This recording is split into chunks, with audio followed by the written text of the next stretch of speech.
legacy really is timeless. Touchdown, Giants! Get out of here! Get out! It's generational.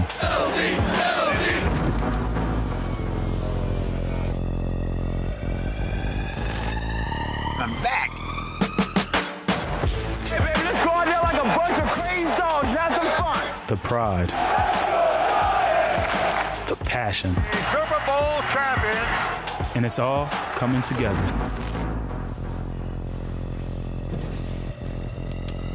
This is for you, homeboy.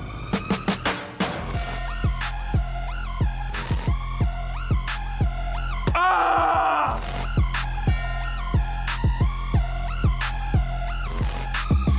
Man, I can't wait. Oh, yeah. I can't wait either. Yeah. 2-6. Giants fans right now, if you're not on the edge of your seat right now, all right, you need to check your pulse. You need to check yourself right now. This next guest right now is going to bring a smile to your face right now. You just saw LT right there.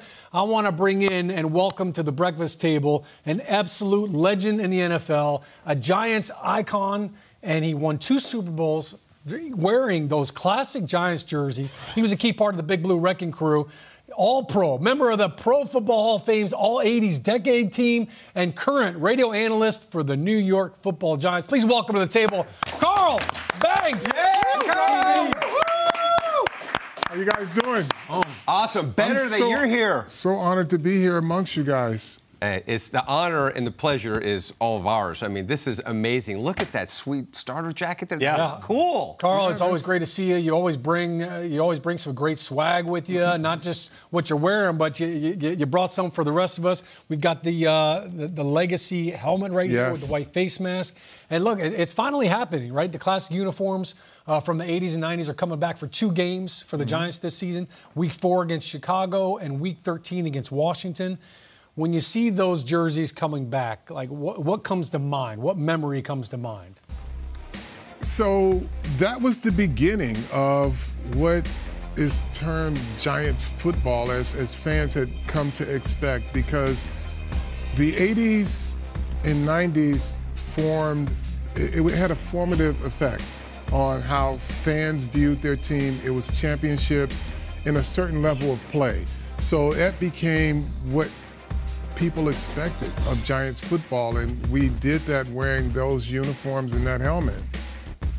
Yeah, no doubt about it. And look, for Giants fans, this legacy that they're seeing right here, this footage right here, look, that's what they're hoping this team gets back to, right? Yeah. Not just wearing the jerseys, but putting the football in the same context as what they watch right there for legacy for a lot of these players.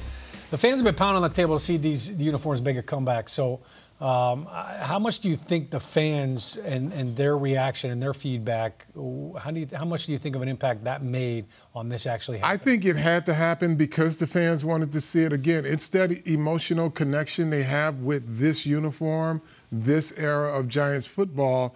And given the fact that the team traditionally, they're not open to a lot of change. You know, they're very conservative in nature. So it was an easy, okay, we'll go back to that, as opposed to let's do red on red jerseys, right? Mm-hmm. So the family, ownership families, they're just traditionalists. And so I thought it was an easy decision. Well, you make the changes, and when they went to the NY logo, that was a callback to a previous logo. Now these are coming back. When you've got an entire closet of things that you can go back to that look tremendous, certainly to your advantage, but I know the fans have been clamoring for this look, and finally it is coming back. But it's not just about the uniforms. The Giants are going all out for these legacy games. What else can we expect for those games that are coming up here? Well, there are 2 games, and what I'm wearing now, this famous red jacket that was seen on the sideline from starter, the T-shirt that you see post-game in all the interviews. This was our locker room T-shirt, right? And then you have the Bill Parcells sweater. There it is. We took him off. Wow. We carried him off the field. After the Gatorade bath, right? After the Gatorade bath. Yeah, you guys started. No Gator on this one. Then you have the coach's jacket. That's a synonymous with. So look at you. You're Come on, we got Parker's Beauties over here. You're not just the owner. Get us the 2-shot. Yeah, look at this. We're coming. We got to show. Every one of these pieces Smile, Mike. A story behind them, right? Starter is the brand that kind of defined fandom as a wearable experience. Sure. And we were talking prior to coming on is, could you imagine how Starter would be back as it is? But there's always a Starter story somewhere because it was the runway. It was the NFL's runway. It defined or redefined how fans looked at the sport because they tune in every week to see what Starter was putting on each team's sideline, and it was different.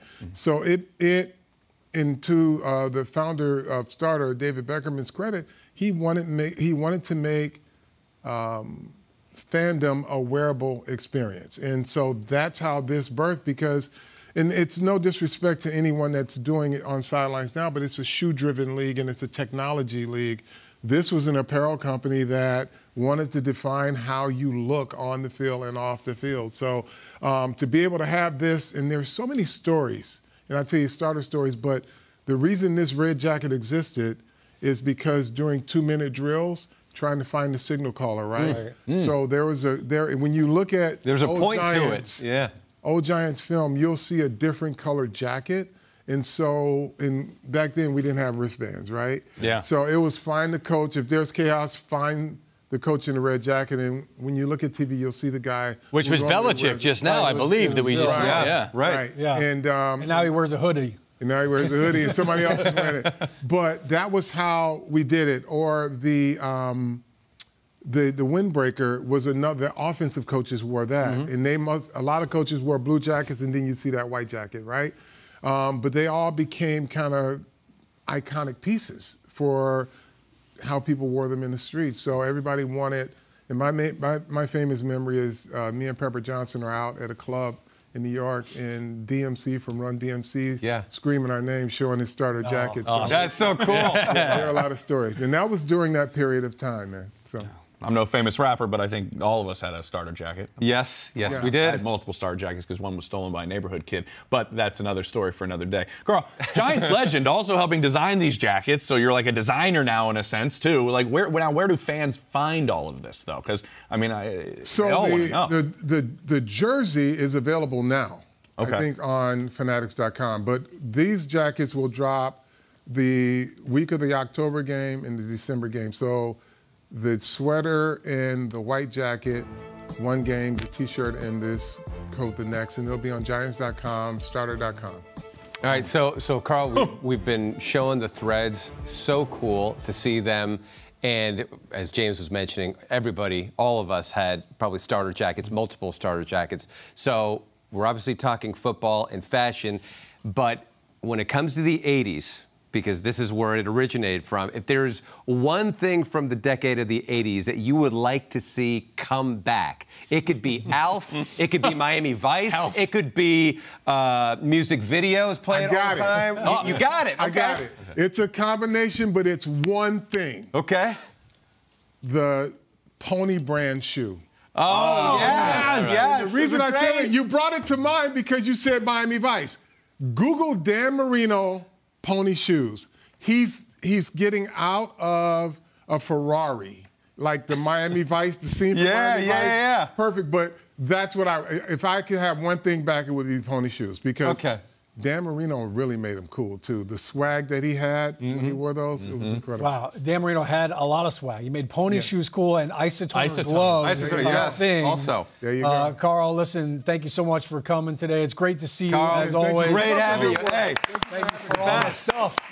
I want one of those jackets, and I think Mike wants one of those sweaters. Does Once it come in a a giant, medium? always a giant. Here you go, Mike. That's right. It's right here. What's mine is yours. You say medium? Is that what you said, Sean? Yeah. Carl, look at these guys. They're fighting over the But you sweater gotta have jacket. the red polo under it. You got to do the exact. Oh, yeah. You got to do it right. All right? They should just have a We dickie. got you. You should have a dickie in here. That's what you should. Excuse me? Yeah. Hey, Carl, great having you on. Thank you again. It was an absolute pleasure having you here at the breakfast table. More Good Morning Football right after this. Those are sweet unis.